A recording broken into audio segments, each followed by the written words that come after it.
Hello guys, my name is आशीर्वाद सैनी और मैं क्लास 12 के लिए फिजिक्स का कोर्स लेकर आया हूँ जो कि हम कम से कम टाइम में कवर करने वाले हैं। विद इन 10 आवर्स के अंदर हम इसे कवर करेंगे और एनसीईआरटी रिड्यूस सिलेबस के हिसाब से हम इसे कवर करेंगे। आपके इंपॉर्टेंट डेरिवेशन भी कवर करेंगे, प्रीवियस ईयर्स के डेरिवेशंस भी, और प्रीवियस ईयर्स के हो सकता है न्यूमेरिकल भी हम क्या करें इसमें कवर करें। और एनसीईआरटी के आपको क्या करने पड़ेंगे, इसमें क्वेश्चंस करने पड़ेंगे, सॉल्व एग्जाम्पल करने पड़ेंगे और मेरे 2 से 3 बार आपको नोट्स रिवाइज करने पड़ेंगे। और गारंटीड आपके 75 में से 65 मार्क्स आएंगे ही आएंगे। हम इस पूरे कोर्स को फर्स्ट यूनिट से लेके 14 यूनिट तक हम सारे का सारा विद इन 10 आवर्स के अंदर इसे पूरा करने वाले हैं। और जिस बच्चे ने अब तक कोर्स नहीं पढ़ा है या डर लग रहा है किसी को फिजिक्स, या जो जेई मेन वाले बच्चे हैं, वो भी इसे क्या कर सकते हैं, रीड आउट कर सकते हैं और उनके भी अच्छे मार्क्स आ जाएंगे। सभी के सभी आपको नोट्स 1 to 14 यूनिट तक आपको डिस्क्रिप्शन लिंक में मिल जाएंगे और वहां से आप डाउनलोड कर लीजिए। इट डजेंट मैटर आपने अब तक पढ़ाई की है या नहीं की है, या किसी को फिजिक्स से डर लग रहा था, अभी भी उसके पास क्या है, टाइम है, थोड़ा सा अवेलेबल टाइम है।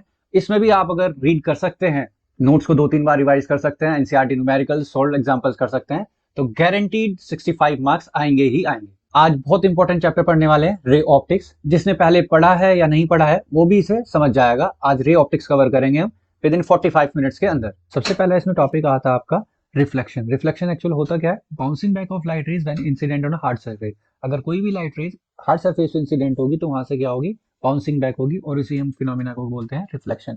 इसके लिए हमने एक प्लेन मिरर लिया है, प्लेन मिरर पे लाइट को इंसिडेंट कराया और यहाँ पे लाइट क्या होगी, रिफ्लेक्ट होगी।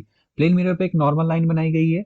इंसिडेंट इन नॉर्मल के साथ में कितना एंगल बनाया, angle I, angle of incidence. ऐसे ही रिफ्लेक्टेड इन नॉर्मल के साथ एंगल बनाया, angle of reflection. Laws of reflection क्या कहते हैं? इंसिडेंट रे, रिफ्लेक्टेड रे और normal at the point of incidence all lie in same plane. और दूसरा लॉ क्या था? Angle of reflection is always equals to angle of incidence. फिर हमारे स्फेरिकल मिरर आते हैं। स्फेरिकल मिरर दो टाइप के होते हैं, एक कॉनकेव मिरर होता है, कॉन्वेक्स मिरर। जो कॉनकेव मिरर होता है वो बेंट इन सरफेस होता है, जैसे चम्मच होती है जिस तरफ से खाते हैं वो वाली सरफेस होती है। और कॉनकेव मिरर को हम क्या बोलते हैं? कन्वर्जिंग मिरर भी बोलते हैं। दूसरा आता है हमारा कॉन्वेक्स मिरर। इसकी जो सरफेस होती है बल्जिंग आउट होती है, और ये इस मिरर को हम क्या बोलते हैं? डाइवर्जिंग मिरर बोलते हैं। अगर किसी एक मिरर को ले, हम कोई से भी मिरर को, कॉनकेव या कॉन्वेक्स, और स्फेयर पूरा करें, तो स्फेयर का कोई ना कोई सेंटर पॉइंट होता है और इस सेंटर पॉइंट को हम क्या बोलेंगे यहाँ पे? Centre of curvature. और मिरर का जो सेंटर पॉइंट होता है या मिड पॉइंट जिसे बोलते हैं, वो क्या कहला जाएगा? पोल कहलाया जाएगा। और एक लाइन जो नॉर्मली सेंटर ऑफ कर्वेचर को और पोल को पास कर रही होगी उसे बोलेंगे हम principal axis. Centre of curvature और पोल के बीच की जो डिस्टेंस होगी वो क्या कहलाई जाएगी? हमारी रेडियस, या जिसे बोल सकते हैं रेडियस ऑफ कर्वेचर। फोकस कहाँ कहाँ होता है? अगर हमारे पास कॉनकेव मिरर है और उसपे पैरेलल रेज डालते हैं प्रिंसिपल एक्सिस के, तो कॉनकेव मिरर का काम होता है सारी की सारी पैरेलल लाइट रेज को एक पॉइंट पे कन्वर्ट करा। जिस पॉइंट पे वो कन्वर्ट करेगा वो क्या कहला जाएगा? उसका फोकस पॉइंट कहला जाएगा। और फोकस और पोल के बीच की डिस्टेंस को हम क्या बोलते हैं? फोकल लेंथ बोलते हैं। ऐसे ही अगर हमारे पास कॉन्वेक्स मिरर है और कॉन्वेक्स मिरर पे पैरेलल रेज डालते हैं तो इसका काम क्या होता है? डाइवर्ज करना।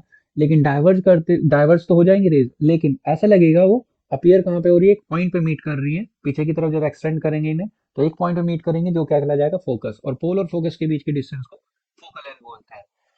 रेडियस और कर्वेचर और फोकल लेंथ में रिलेशन क्या होता है उसके लिए हमने क्या माना गया? एक कॉनकेव मिरर माना, पैरेलल रे डाली, ओ ए पैरेलल रेज डाली है, और पैरेलल रे किससे पास होती है? हमेशा फोकस से ही पास होगी। दूसरी एक नॉर्मल रे डाली जो कि सेंटर ऑफ कर्वेचर से पास हो रही है, ए पॉइंट सी ए हमारी क्या है? नॉर्मल रे है।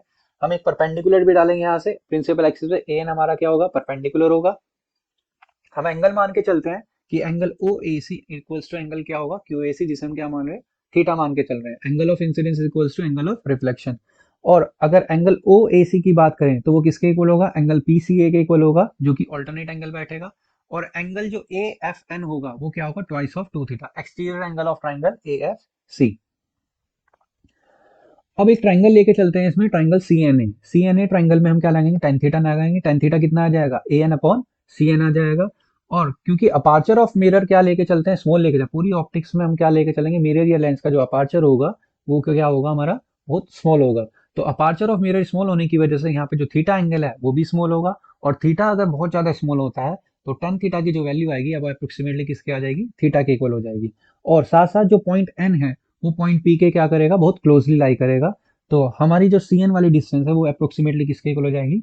सी पी के इक्वल हो जाएगी। तो इन दोनों वैल्यू को चेंज करेंगे, टेन थीटा की जगह थीटा आ जाएगा, ए एन का ए एन रहेगा, और सी एन की जगह हमारा क्या आ जाएगा? C P. एक इक्वेशन तो हमारी ये बन चुकी।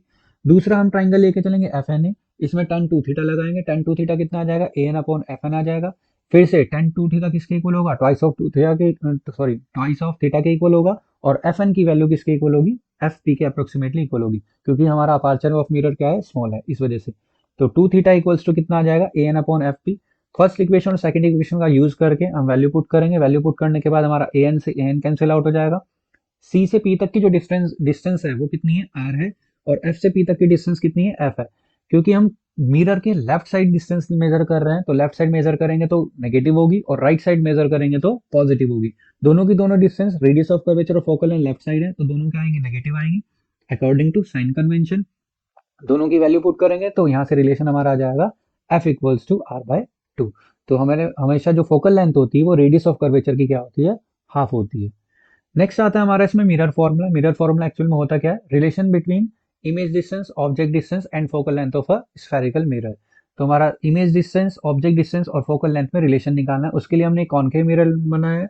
कॉनकेव मिरर में जो हमारा ऑब्जेक्ट होगा वो सेंटर ऑफ कर्वेचर से पीछे रखा हुआ है, ए बी। ए बी से हम पहले पैरेलल रेज डालेंगे, वो फोकस से पास होगी। एक सेंटर ऑफ कर्वेचर से पास कराएंगे तो रिफ्लेक्ट बैक हो जाएगी।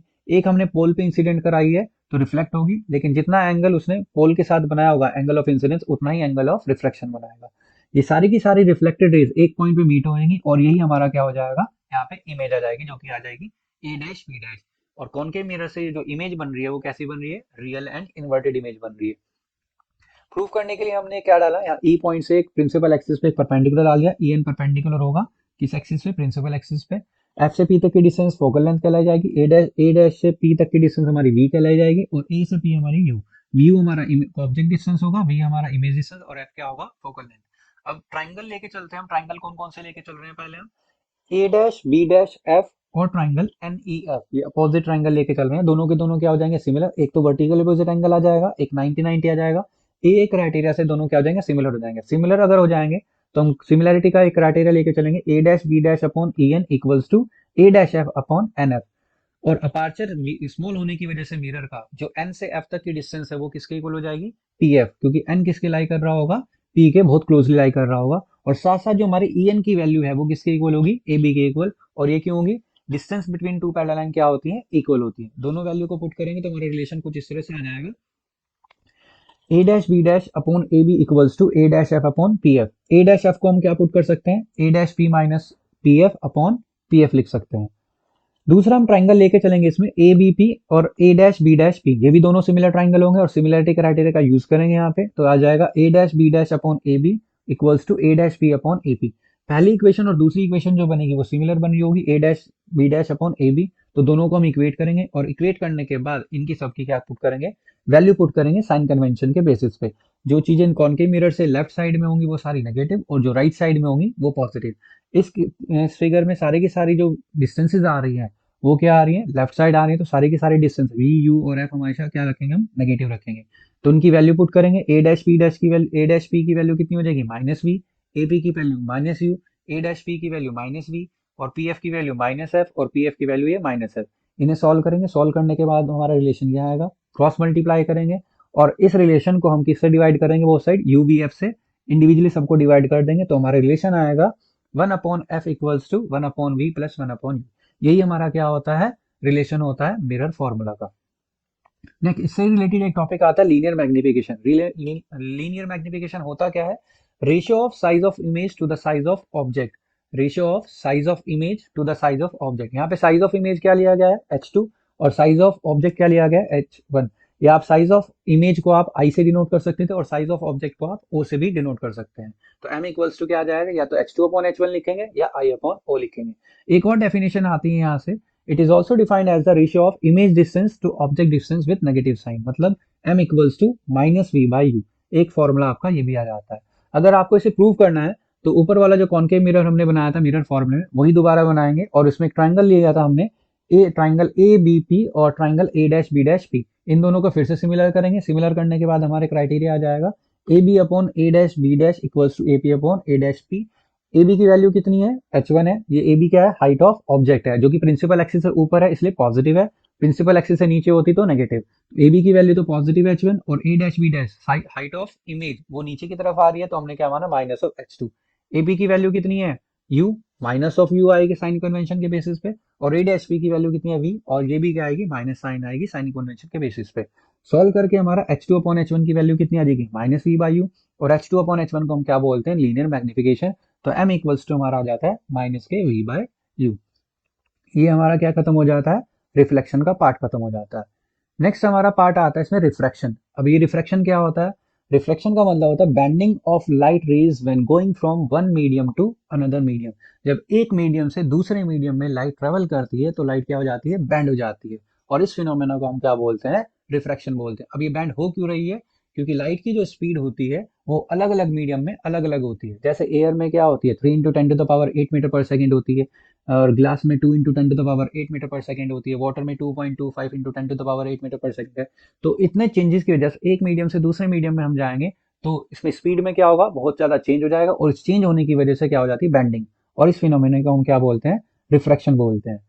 जिस मीडियम में हमारी स्पीड ऑफ लाइट ज्यादा होगी उस हम मीडियम को हम क्या बोलेंगे, रेयरर मीडियम, और जिसमें स्पीड ऑफ लाइट कम होगी उसे हम क्या बोलेंगे, डेंसर मीडियम। लाइट को हमने एक फेस पे इंसिडेंट कराया, ठीक है, एक नॉर्मल लाइन बनाई, इंसिडेंट रे नॉर्मल के साथ कितना एंगल बनाया, एंगल आई, ऐसे ही रिफ्लेक्टेड रे ने नॉर्मल के साथ कितना बनाया, आर एंगल बनाया। एंगल आई हमारा एंगल ऑफ इंसिडेंस होगा, और एंगल आर हमारा एंगल ऑफ रिफ्रैक्शन कहला जाएगा। इसमें भी दो लो आते हैं, पहला लो इंसिडेंट रे, रिफ्रैक्टेड रे और normal at the point of incidence और लाइन सेम प्लेन, और दूसरा आता है sine of the angle of incidence to the sine of the angle of refraction is constant for a given pair of media, और यही हमारा क्या कहला जाता है, स्नेल्स लॉ कहला जाता है। Sine A upon sine R equals to mu, और रिफ्रैक्ट जो कांस्टेंट टर्म थी हमने इसे किससे डिनोट किया गया है, म्यू से, जिसे हम क्या बोलते हैं, रिफ्रैक्टिव इंडेक्स बोलते हैं। और sine I upon sine R equals to constant या रिफ्रैक्टिव इंडेक्स हमारा क्या बोला जाता है, स्नेल्स लॉ बोला जाता है।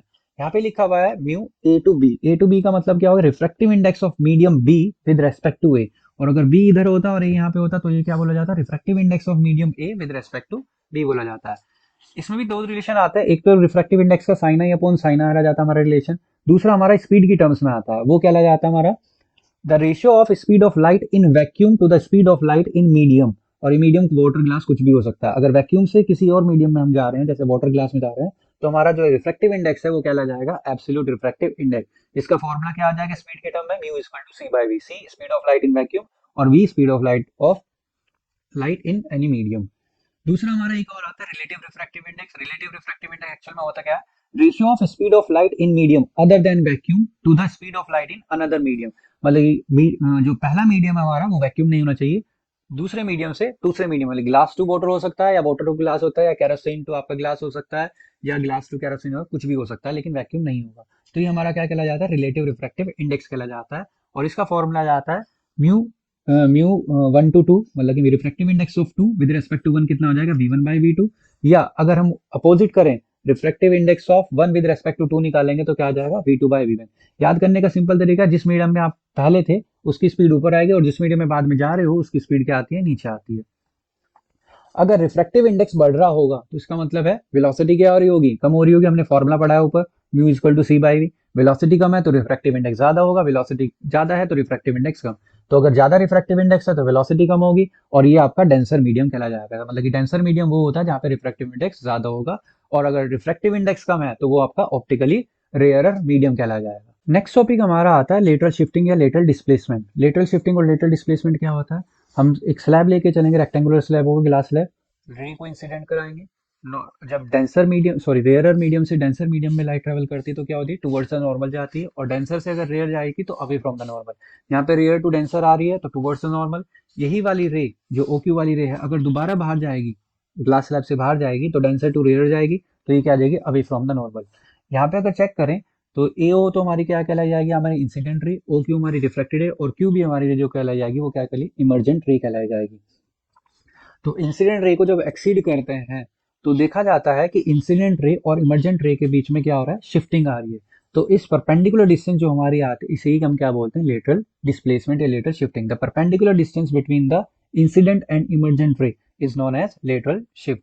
और ये जो डिस्टेंस आती है वो कितनी आती है उसे कैलकुलेट कैसे कर सकते हैं, मान के चलते हैं हमारा एक ट्राइंगल है यहाँ पे ओ क्यू के में हम क्या निकालते हैं, साइन की वैल्यू निकालते हैं, तो साइन आई माइनस आर, ये जो एंगल आई होगा पूरा एंगल आई होगा, वर्टिकल अपोजिट एंगल, ये एंगल आर है, तो आई में से आर माइनस करके हमारा कितना बचेगा, ये आई माइनस, तो साइन आई माइनस आर कितना हो जाएगा, क्यू के अपॉन ओ के, परपेंडिकुलर अपॉन हाइपोटेनस हो जाएगा।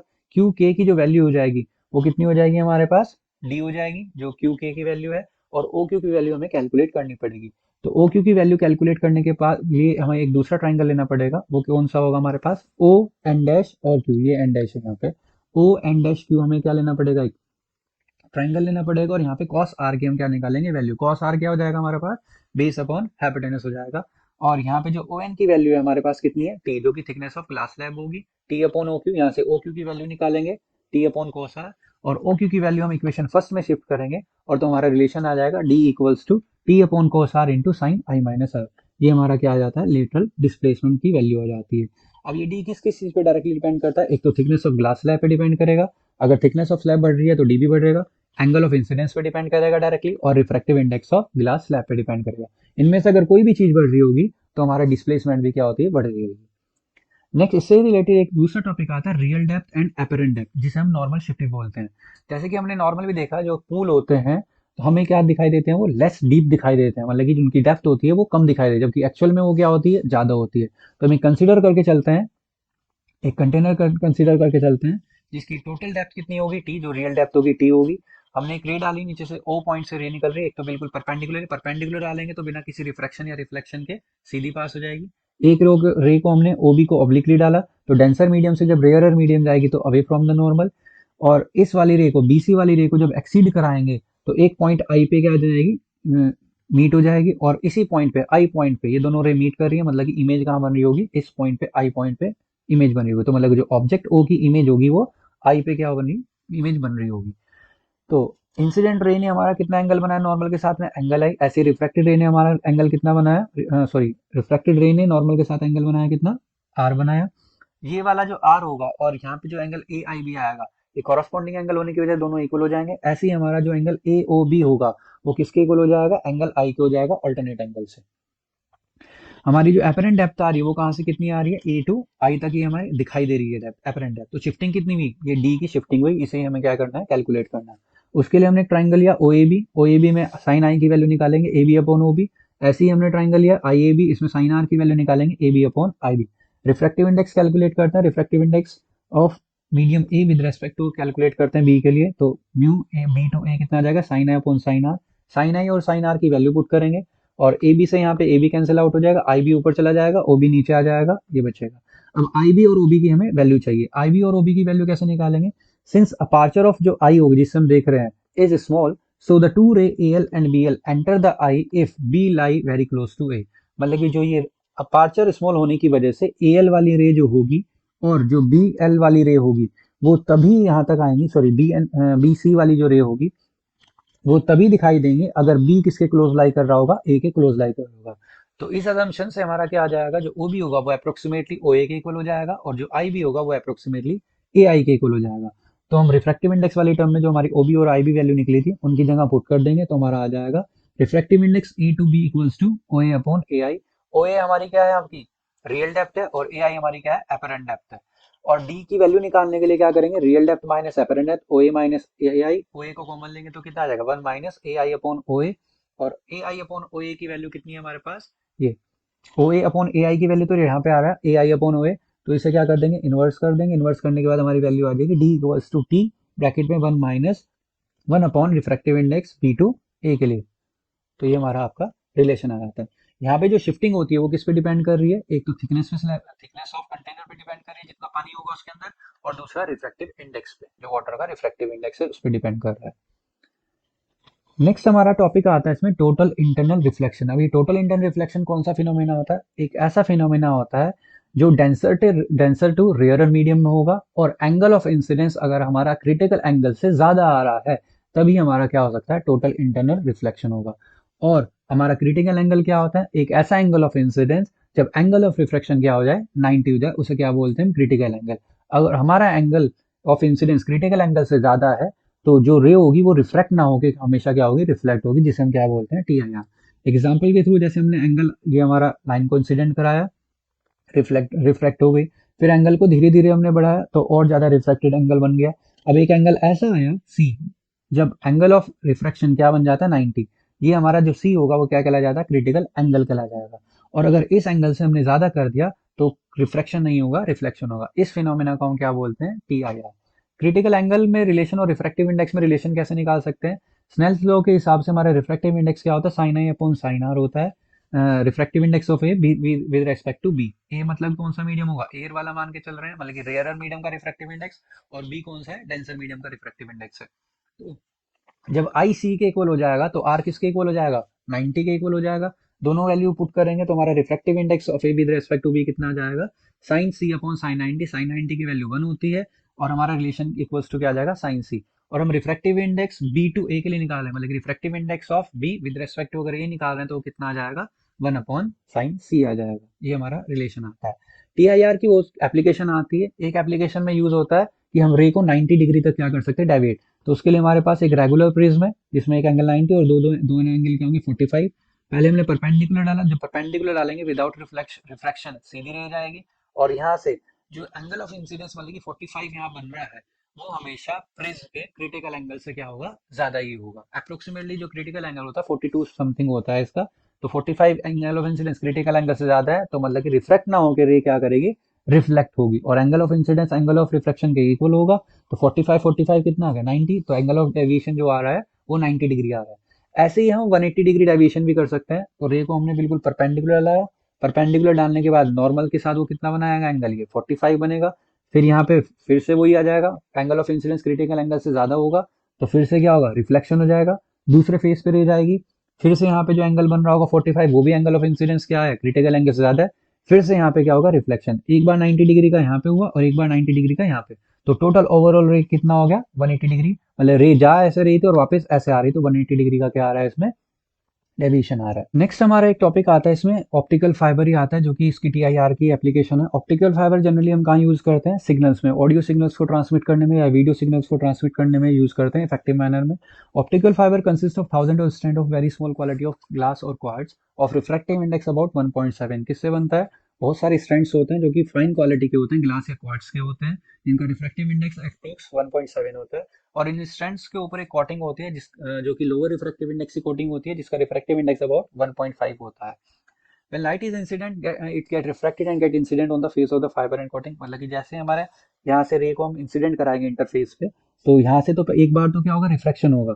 लेकिन जैसे ही रिफ्रैक्शन होने के बाद वो क्लैडिंग पे जाएगी, इस वाले जो कोटिंग कलर पार्ट है उस पे जाएगी, तो यहाँ पे एंगल ऑफ इंसिडेंस अपने आप ही ग्रेटर देन क्रिटिकल एंगल बनेगा और फिर टीआईआर होता रहेगा। बार बार इसमें रिफ्लेक्शन होता रहेगा और फिर रे बाहर चलेगी, और बाहर जब जाएगी तब इसमें रिफ्लेक्शन होगा। लेकिन अंदर इस ऑप्टिकल फाइबर के अंदर बार बार क्या होता रहेगा? टोटल इंटरनल रिफ्लेक्शन ही होता रहेगा। नेक्स्ट टॉपिक हमारा आता है refraction at convex spherical surface. अगर हमारे पास कॉन्वेक्स स्फेरिकल सरफेस है तो उससे रिफ्रैक्शन देखना है कैसे होगा कैसा नहीं। इसमें दो केस पढ़ेंगे हम।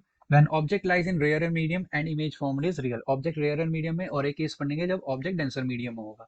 तो हमने concave spherical sorry convex spherical surface बनाई है ये, जिसमें एक ऑब्जेक्ट है, ओ से रे डालेंगे ए पॉइंट पे, नॉर्मल हमारा सेंटर ऑफ कर्वेचर पॉइंट से निकलेगी, और टुवर्ड्स रेयर से डेंसर जाएगी तो क्या होगा? टुवर्ड्स से नॉर्मल हो जाएगी। और बाहर का रिफ्रैक्टिव इंडेक्स एयर का μ1 है, और इसका कॉन्वेक्स सरफेस के अंदर का रिफ्रैक्टिव इंडेक्स कितना है? μ2 है। जो ऑब्जेक्ट है उसने प्रिंसिपल एक्सिस के साथ में कितना एंगल बनाया? अल्फा। इमेज ने बीटा एंगल बनाया, और नॉर्मल वाली लाइन ने कितना बनाया है? Gamma angle. रिलेशन करने के लिए हमें एक परपेंडिकुलर आया, तो ए पॉइंट से हम एक परपेंडिकुलर डालेंगे इस प्रिंसिपल एक्सिस पे, और रिलेशन कैसे निकालेंगे? पहले हम ट्राइंगल लेके चलते हैं ए ओ सी वाला ट्राइंगल। जो ए ओ सी ट्राइंगल है इसमें एक्सटीरियर एंगल कितना है? आई। तो एक्सटीरियर एंगल आई किसके इक्वल होगा? L interior angle alpha plus gamma के इक्वल। और अपार्चर स्मॉल वगैरह होने की वजह से तो जो अल्फा है और बीटा है वो स्मॉल एंगल्स होते हैं, और स्मॉल एंगल्स को टेंजेंट से रिप्रेजेंट करेंगे। तो इन्हें टेन अल्फा और टेन गामा से वैल्यू को रिप्रेजेंट कर देंगे। अब टेन अल्फा और टेन गामा की इन ट्राइंगल से वैल्यू निकालेंगे। टेन अल्फा की ए एन ओ ट्राइंगल से निकाल लेंगे, और गामा की ए एन सी वाले ट्राइंगल से, जो कि कितनी आ जाएगी? A N upon O N plus A N upon N C. N point P के क्लोजली लाई होने की वजह से, क्योंकि अपार्चर स्मॉल है, तो हम ए एन अपॉन क्या लिख लेंगे? इसे ओपी, और इसे ए एन अपॉन पी सी लिख लेंगे। एक इक्वेशन तो हमारी ये बन जाएगी। एक हमें आर में निकालनी है इक्वेशन, तो आर में निकालने के लिए हमें ट्राइंगल लिया ए सी आई, जिसमें गामा एक्सटीरियर एंगल होगा तो gamma equals to R plus beta, ये आ जाएगा, और आर की वैल्यू आ जाएगी गामा माइनस बीटा, और गामा और आपका बीटा फिर से स्मॉल होने की वजह से इन्हें टेंजेंट से रिप्रेजेंट करेंगे। एक आ जाएगा 10 गामा, एक माइनस ऑफ 10 बीटा। फिर से इनकी वैल्यू पुट करेंगे, ए एन अपॉन एन सी, ए एन अपॉन एन आई, और एन पी के बहुत क्लोजली लाई करेगा तो एन सी की वैल्यू क्या हो जाएगी? पी सी, और एन आई की वैल्यू हो जाएगी पी आई। आर की हमारे पास इक्वेशन ये आ जाती है। हम मान के चलते हैं if mu is the relative refractive index then mu equals to कितना आ जाएगा? Mu two by mu one. अब mu two by mu one क्या है? रे कहाँ जा रही है, दूसरे मीडियम मतलब कि डेंसर मीडियम में जा रही है, और कहाँ से जा रही है, रेयरर मीडियम से। तो रिफ्रैक्टिव इंडेक्स जो आएगा denser medium to rarer medium का रिफ्रैक्टिव मतलब कि mu two upon mu one आएगा। जिस मीडियम में जा रहे हैं उसका रिफ्रैक्टिव इंडेक्स ऊपर आएगा, और जिस मीडियम में चल रहे थे उसका रिफ्रैक्टिव इंडेक्स नीचे आएगा, वेलोसिटी का अपोजिट। और रेफरेंस लॉ से म्यू इक्वल्स टू क्या होता है हमारा, sine I upon sine R भी होता है। और यहाँ पे आई और आर की वैल्यू स्मॉल होने की वजह से साइन को हम यहाँ से हटा देंगे, तो बचेगा mu two upon mu one equals to I upon R. Cross multiply करेंगे ये आ जाएगा, और आर और आई की हम वैल्यू क्या करेंगे, पुट। ए एन को कॉमन लेके कैंसिल आउट कर देंगे, फिर इनकी वैल्यू पुट करेंगे साइन कन्वेंशन के बेसिस पे। पी से सी तक की वैल्यू कितनी है, आर, जो कि राइट हैंड साइड आ रही है तो पॉजिटिव होगी। पी से आई तक की वैल्यू कितनी है, वी है, जो कि राइट साइड आ रही है, वी। ओ से पी तक की वैल्यू कितनी होगी, यू, जो कि लेफ्ट साइड आ रहा है, माइनस ऑफ यू। और पी से सी तक की value R, positive of R. इन्हें रीअरेंज करेंगे, मल्टीप्लाई करेंगे पहले म्यू टू की, mu two upon R minus mu two upon V equals to minus mu one upon U plus mu one upon R. और R को एक side लेके चले जाएंगे तो रिलेशन आ जाएगा minus mu one upon U plus mu two upon V equals to mu two upon R minus mu one upon R. और आर कॉमन आ जाएगा, mu two minus mu one upon R, sorry R LCM हो जाएगा, और exact relation हमारा ये आएगा। तो हमारा रिलेशन क्या बन रहा है यहाँ से, रेयरर टू जब डेंसर मीडियम में हम जा रहे हैं तो रिलेशन आ रहा है minus of mu one upon object distance plus mu two upon image distance equals to mu two minus mu one upon radius of curvature. इसे फॉर्मूले को याद रखना है। सेम ऐसे ही टॉपिक हमारा क्या आता है, ये नेक्स्ट टॉपिक आता है जब हमारा ऑब्जेक्ट डेंसर मीडियम में होगा, मतलब कि पहला केस क्या था, रेयरर टू डेंसर था, इस वाला केस है डेंसर टू रेयर। सेम वही है, हमने ऑब्जेक्ट ओ है हमारा, रे को हम डालेंगे तो डेंसर से रेयर जा रही तो अवे फ्रॉम द नॉर्मल, एक बिल्कुल रे सीधी डाल लेंगे प्रिंसिपल एक्सिस के बाद, दोनों रे मीट करेंगे आई पॉइंट पे, और आई क्या हो जाएगी, इमेज हो जाएगी। इमेज ऑब्जेक्ट ने जो एंगल बनाया वो अल्फा, इमेज ने जो एंगल बनाया बीटा, और नॉर्मल वाली लाइन ने जो एंगल बनाया गामा। फिर से यहाँ पे एक ट्राइंगल लेके चलेंगे ए ओ आई सी, सिमिलर वे में जैसे पीछे करा था। एक ट्राइंगल कौन सा लिया हमने इस बार, एओसी। एओसी में अल्फा एक्सिस एंगल है तो अल्फा क्या हो जाएगा, आई प्लस गामा, तो I equals to alpha minus gamma आ जाएगा। फिर से अल्फा और गामा स्मॉल होने की वजह टेंजेंट से रिप्रेजेंट करेंगे, इनकी वैल्यू पुट करेंगे, एन क्लोजली पी के लाई करेगा, और हमारा रिलेशन कुछ इस तरह से आ जाएगा। एक इक्वेशन हम ट्राइंगल से निकालेंगे, ए आई सी वाले ट्राइंगल से निकालेंगे। जो ए आई सी वाला ट्राइंगल होगा हमारा, इसमें क्या होगा, ए आई सी वाले ट्राइंगल में बीटा इक्वल्स टू कितना आ जाएगा, आर प्लस गामा आ जाएगा। बीटा हमारा एक्सिस एंगल है, और ये पूरा एंगल जो आएगा वो कितना आ जाएगा, आर वर्टिकल अपोजिट, और एक गामा एंगल आ जाएगा। तो beta equals to R plus gamma, और आर की वैल्यू बीटा माइनस गामा। फिर बीटा और गामा टेंजेंट स्मॉल होने की वजह टेंजेंट से रिप्रेजेंट करेंगे, इनकी वैल्यू पुट करेंगे, एंड फिर पी के क्लोजली लाई करेगा तो हमारी आर की वैल्यू आ जाएगी। सेम वही तरीका है जैसे पिछले वाले टॉपिक में था। रिफ्रैक्टिव इंडेक्स आ जाएगा mu equals to mu one by V two. पिछले में क्या आ रहा था, mu equals to mu two by mu one आ रहा था। इस बार कौन से मीडियम से कौन से मीडियम जा रहा है, म्यू वन में जा रहे हैं, और जा कहां से रहे हैं, म्यू टू से, तो mu one upon mu two आएगा, sine upon sine R. I और आर स्मॉल होने की वजह से साइन को कैंसिल आउट कर देंगे, क्रॉस मल्टीप्लाई करेंगे, वैल्यू पुट करेंगे, साइन कन्वेंशन से हमारा बेसिस से हमारा एग्जैक्टली वैसा ही रिलेशन कुछ आ जाएगा। लेकिन इस रिलेशन में और पहले वाले रिलेशन में एक चीज है, जो म्यू वन था उसकी जगह म्यू टू आ चुका है, और जहां म्यू टू था उसकी जगह म्यू वन आ चुका है। ठीक है, आप कंपेयर कर सकते हो, तो ये आ जाएगा हमारा रिलेशन। नेक्स्ट टॉपिक हमारा आता है lens maker formula. Important topic है लेंस मेकर फॉर्मूला, और लेंस इक्वेशन भी यहीं से कैलकुलेट करेंगे। लेंस मेकर फॉर्मूला में हमें 4 अजम्पशन मेनली या 5 अजम्पशन मानने पड़ते हैं। सबसे पहला, लेंस हमारा क्या होना चाहिए, अपार्चर ऑफ लेंस स्मॉल होना चाहिए। दूसरा, लेंस हमारा थिन होना चाहिए।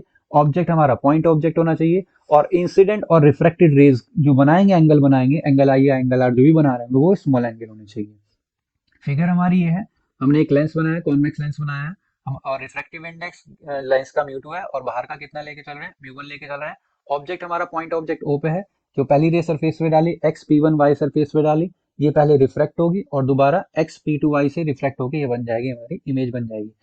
जो पॉइंट पहले वाली सरफेस से, जो एक्स पी वन वाई वाली सरफेस है, उससे जो इमेज आ रही थी हमारी, वो कौन सी आ रही थी, आई वन। अब आई वन जो इमेज है वो दूसरे वाली सरफेस के लिए किस तरह का काम करेगी, ऑब्जेक्ट का काम करेगी, और आई हमारी क्या बन जाएगी, इमेज बन जाएगी। पहले वाली सरफेस के लिए ओ ऑब्जेक्ट है, और आई वन उसके लिए क्या होगी, इमेज होगी। और सेकंड वाली सरफेस के लिए आई वन हमारी एक तरह से ऑब्जेक्ट की तरह काम कर रही है, और आई हमारी क्या हो जाएगी, इमेज बन जाएगी। ऑब्जेक्ट जो एंगल बना रहे हैं वो अल्फा, इमेज जो एंगल बना रहे हैं वो बीटा बना रहे हैं, और नॉर्मल लाइन जो सेंटर ऑफ कर्वेचर से पास हो रही है वो गामा एंगल बना रहे हैं। इंसिडेंट एंगल हमारा कितना था, आई वन। रिफ्लेक्टेड एंगल हमारा आर टू, और फिर ये हमारा एंगल आई टू होगा, और ये पूरा एंगल क्या हो जाएगा, आर टू हो जाएगा। तो लेंस मेकर फॉर्मूला का डेरिवेशन कैसे होता है, उसके लिए हम पहले एक सरफेस मान के चलेंगे, एक्स पी वन वाई वाली सरफेस। जो एक्स पी वन वाली सरफेस है उसमें हम पीछे जो टॉपिक पढ़े थे हमने, कॉन्वेक्स स्फेरिकल सरफेस से जो रिलेशन निकाली थी उसका ही यूज करेंगे। रेयर टू डेंसर के लिए हमने रिलेशन कौन से निकाली थी, minus mu one upon object distance plus mu two upon image distance, और equals to mu two minus mu one upon radius of curvature. उसी इक्वेशन का हम यूज करेंगे। तो हमारे लिए u हमारा u है और ये v है हमारे लिए, वो क्या होगा यहाँ पे i1 वाली इमेज, तो v डैश मान के चल रहे हैं यहाँ पे, और ये हमारा आ जाएगा इतना रिलेशन। फिर दूसरा x p2y वाली सरफेस से जब डेंसर टू रेयर और मीडियम जा रहे होंगे तो हमारा ऑब्जेक्ट कहाँ होगा, यहाँ लेंस में होगा, तो डेंसर टू रेयर जा रहा होगा, तब हमारा μ1 की जगह केवल μ2 आएगा और μ2 की जगह केवल v1 आएगा, इतना चेंज होगा। वैसे ही तो ये आ जाएगा μ1 की जगह μ2 आ जाएगा minus μ2 upon object distance. Object distance इसके लिए क्या होगी, आई डैश i1 वाली इमेज जो बता रहे थे v डैश, और प्लस μ2 की जगह क्या आ गया μ1 अपॉन इमेज डिस्टेंस जो v रहेगा, और μ1 माइनस μ2 अपॉन r2। इन दोनों इक्वेशन को हम क्या करेंगे, ऐड करेंगे। ऐड करने के बाद दो टर्म हमारी कैंसिल हो जाएगी, ये वाली टर्म और ये वाली कैंसिल आउट हो जाएंगी, और हमारा रिलेशन कुछ इस तरह से आ जाएगा। इनसे लेफ्ट हैंड साइड से हम μ1 कॉमन ले लेंगे और इधर से हम क्या लेंगे, μ2 माइनस μ1 को कॉमन ले लेंगे, तो ब्रैकेट में आ जाएगा 1 upon r1 minus 1 upon r2। और राइट हैंड साइड से हम μ1 को कॉमन लेंगे तो ब्रैकेट में आ जाएगा μ2 अपॉन μ1 माइनस 1, और ब्रैकेट में 1 upon r1 minus 1 upon r2 आ जाएगा। μ1 से μ1 कैंसिल आउट हो जाएगा हमारा, और μ2 अपॉन μ1 हमारा क्या होता है, रिफ्रैक्टिव इंडेक्स, तो हमारा रिलेशन कुछ इस तरह से आ जाएगा, minus 1 by U plus 1 upon B equals to mu minus 1, और ब्रैकेट में 1 upon r1 minus 1 upon r2।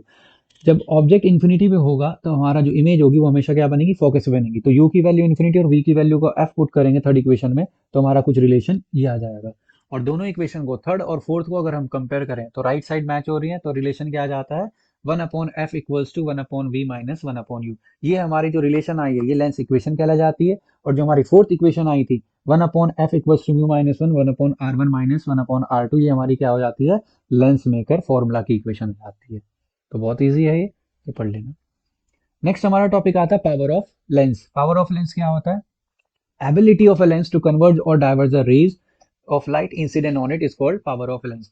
क्या लेंस की वो एबिलिटी, ताकि कितना वो कन्वर्ज करेगा या कितना वो डाइवर्ज करेगा, या मेजरमेंट कैसे करते हैं, reciprocal of focal length. Reciprocal focal length का रेसिप्रोकल अगर कर दे, वो भी मीटर में, फोकल लेंथ हमेशा क्या होनी चाहिए, मीटर में, तो रेसिप्रोकल करते ही हमारा फोकल लेंथ का क्या आ जाता है, पावर यूनिट हो जाती है इसकी डायोप्टर। और हमने लेंस मेकर फॉर्मूला से रिलेशन निकाला था 1 upon F equals to mu minus 1 1 upon r1 minus r2, और 1 अपॉन एफ क्या हो जाता है यहाँ पे, पावर। तो पावर का एक रिलेशन और आता है।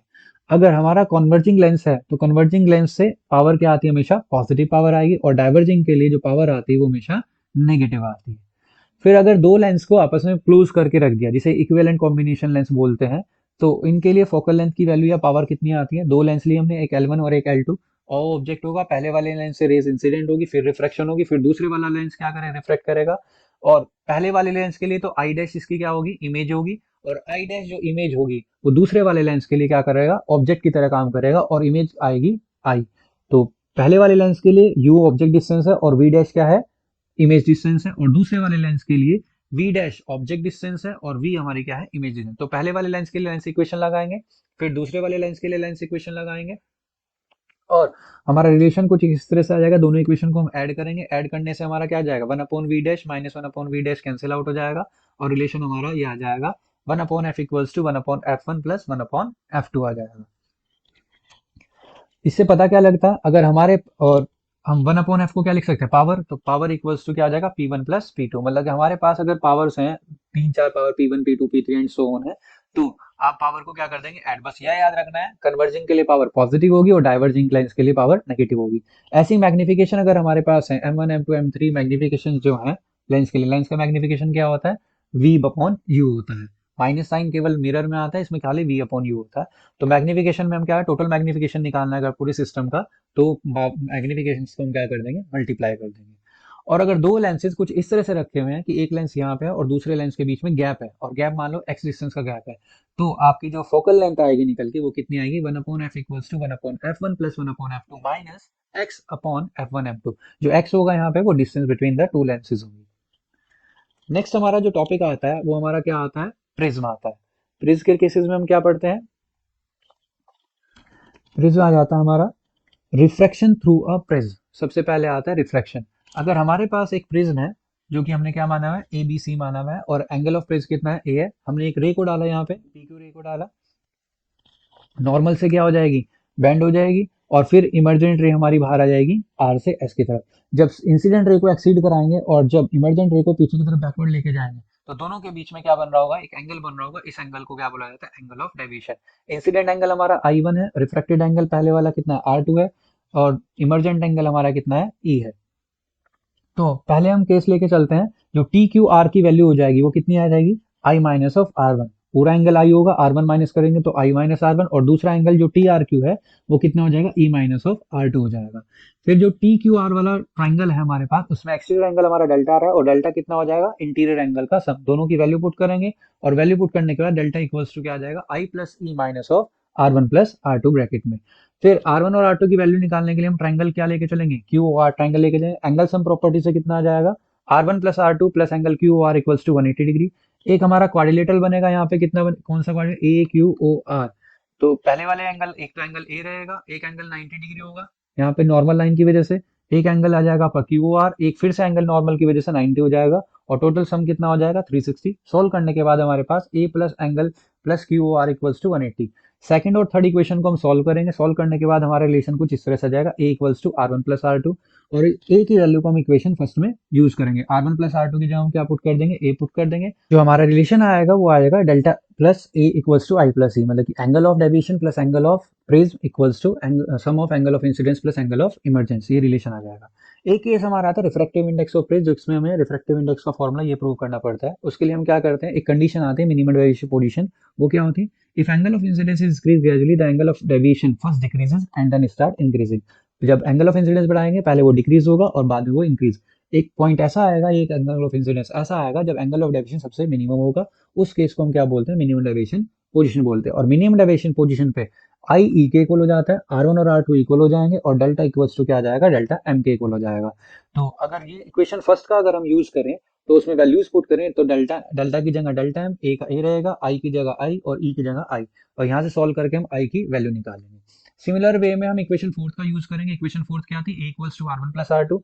आर वन और आर टू की जगह हमें आर पुट करना है, यहाँ से हमारा रिलेशन आर आ जाएगा। Refractive index of Snell's law से हमारे पास फॉर्मूला आता है mu equals to sine I upon sine R. I और आर की वैल्यू पुट करेंगे और हमारा रिलेशन ये आ जाएगा रिफ्रैक्टिव इंडेक्स। नेक्स्ट एक टॉपिक आता है deviation through a prism small angle. अगर हमारा एंगल ऑफ प्रिज्म स्मॉल है और उसके लिए डेविएशन एंगल निकाल रहा है, तो उसके लिए हमें एक फॉर्मूला याद करना पड़ेगा, delta equals to A mu minus one. मतलब यहाँ से पता लगता है कि जो डेल्टा है वो किस पे डिपेंड कर रहा है, मेनली रिफ्रैक्टिव इंडेक्स पे डिपेंड करेगा। एक टर्म आती है डिस्पर्सन। डिस्पर्सन एक्चुअल क्या होता है, व्हाइट लाइट अगर प्रिज्म से पास करते हैं तो अपने कॉन्स्टिट्यूएंट कलर्स में क्या हो जाती है, डिस्पर्स हो जाती है। और कॉन्स्टिट्यूएंट कलर्स कौन से होते हैं व्हाइट कलर के, विबग्योर, जो आपके ये फिनोमेना होता है। और ये फिनोमेना होता क्यों है, कॉज ऑफ डिस्पर्सन क्या होता है, क्योंकि हर कलर का वेवलेंथ, हर कलर की वेवलेंथ क्या होती है, अलग अलग होती है, और वेवलेंथ अलग होने की वजह से रिफ्रैक्टिव इंडेक्स क्या हो जाता है, अलग। और रिफ्रैक्टिव इंडेक्स अलग अलग होगा तो एंगल ऑफ डेविएशन भी आपका अलग अलग रहेगा। जैसे कि हम एक एग्जाम्पल के थ्रू समझते हैं, वॉयलेट और रेड की वेवलेंथ, रेड कलर की वेवलेंथ ज्यादा होती है, वॉयलेट की कम।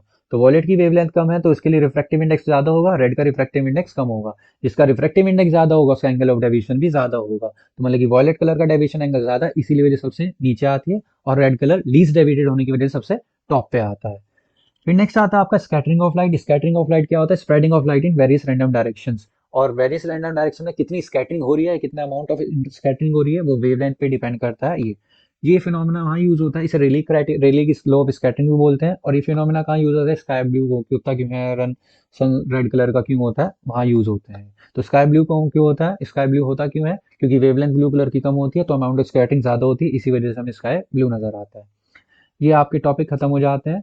आपके टॉपिक सब शुरू होते हैं ऑप्टिकल इंस्ट्रूमेंट, जिसमें कि माइक्रोस्कोप, सिंपल माइक्रोस्कोप और टेलीस्कोप हमें पढ़ना है। तो सबसे पहला टॉपिक इसमें आता है सिंपल माइक्रोस्कोप, जिसे हम मैग्नीफाइंग ग्लास भी बोलते हैं। और खेले भी होंगे वो, हाथ देखने के लिए जो पंडित जी यूज करते हैं वगैरह वगैरह यूज करते हैं, डॉक्टर्स यूज करते हैं या डेंटिस्ट यूज करते हैं, वो मैग्नीफाइंग ग्लास।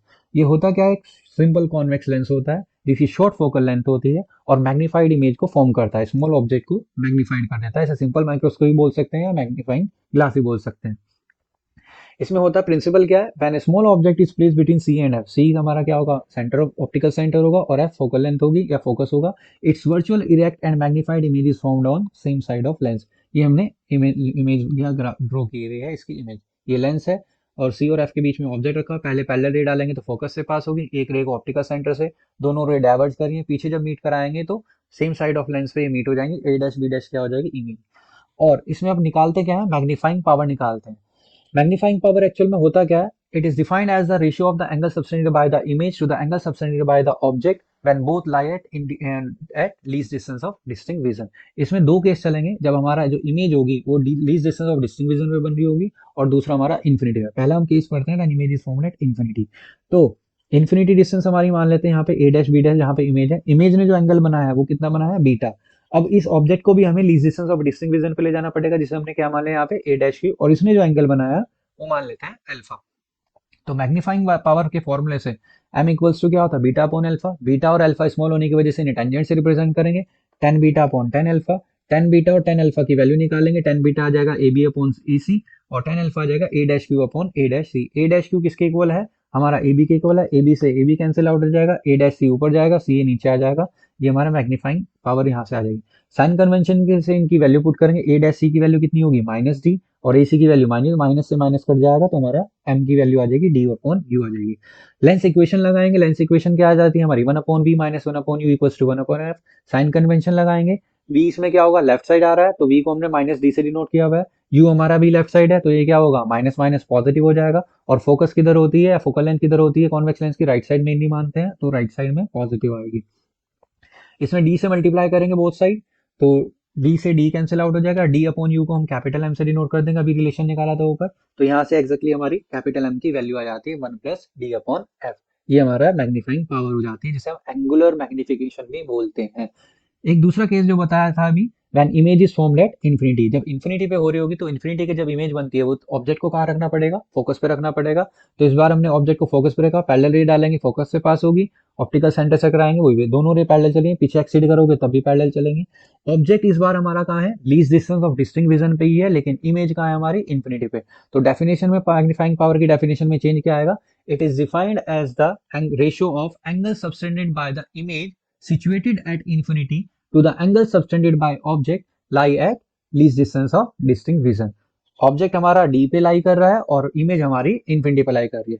फॉर्मूला वही रहेगा, बीटा बाय अल्फा, बीटा और अल्फा स्मॉल होने की वजह टेंजेंट से रिप्रेजेंट करेंगे, इनकी वैल्यू पुट करेंगे, ए बी से ए बी कैंसिल आउट हो जाएगा और हमारा सॉल्व करके एम की वैल्यू आ जाएगी ए dash C upon C F. A dash सी की वैल्यू साइन कन्वेंशन से माइनस डी आएगी, सी एफ की वैल्यू क्या आएगी, माइनस ऑफ एफ, माइनस से माइनस कैंसिल आउट हो जाएगा और मैग्नीफाइंग पावर इसकी कितनी आ जाएगी, डी अपॉन एफ।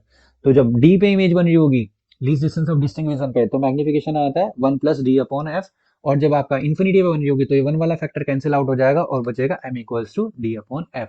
ये सिंपल माइक्रोस्कोप कंप्लीट हो जाता है। नेक्स्ट टॉपिक हमारा आता है कंपाउंड माइक्रोस्कोप। कंपाउंड माइक्रोस्कोप में हमारा दो लेंस होंगे, एक लेंस को हम क्या बोलते हैं, ऑब्जेक्ट लेंस, जो ऑब्जेक्ट की साइड होता है, और दूसरा होता है आईपीस, जो आई की साइड होता है।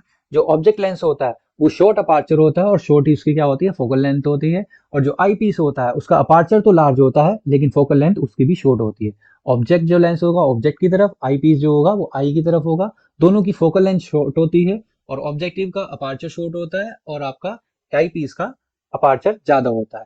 प्रिंसिपल क्या होता है, प्रिंसिपल ये होता है इसका कि ऑब्जेक्ट को हम, जो ऑब्जेक्टिव लेंस होगा जस्ट फोकस के बाहर लाई करा गया, जस्ट फोकस के आसपास लाई कर रहा होगा ऑब्जेक्ट, और इसकी इमेज कहीं ना कहीं बन रही होगी।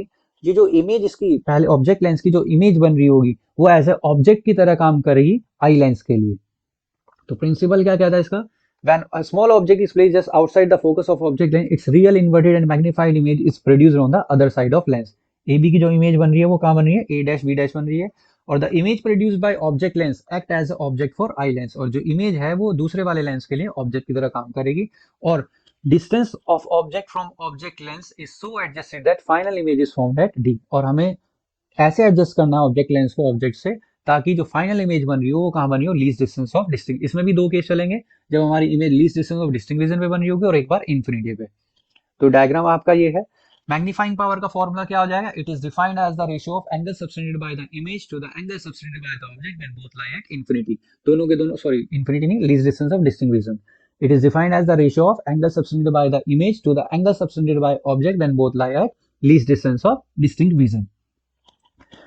तो जी हमारे रिलेशन आ जाता है, तो m equals to beta by alpha, beta और अल्फा स्मॉल होने के टेंजेंट से रिप्रेजेंट करेंगे, इनकी वैल्यू पुट करेंगे, tan बीटा की a dash a double dash b double dash upon a double dash c dash, और tan अल्फा की value a double dash q upon a double dash c dash. ये दोनों तो cancel out हो जाएंगे और a double dash q को हम क्या रिप्रेजेंट कर सकते हैं, a b से रिप्रेजेंट कर सकते हैं, क्योंकि least distance of distinct vision पे लेके आए थे ऑब्जेक्ट को, और ऑब्जेक्ट ने एंगल जो अल्फा बनाया था और इमेज ने जो एंगल बीटा बनाया था यहाँ पे।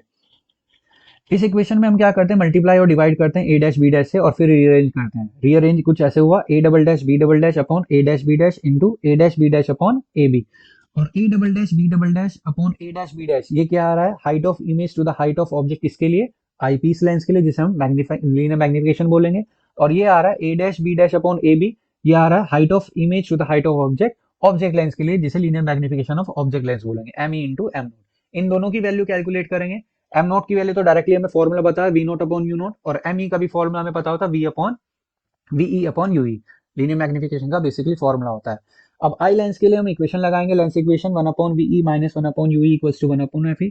साइन कन्वेंशन की वैल्यू पुट करेंगे, वी की वैल्यू माइनस ऑफ डी हो जाएगी, यू की वैल्यू प्लस यू हो जाए, माइनस यू तो माइनस माइनस प्लस, और एफ ई आपका पॉजिटिव रहने वाला है।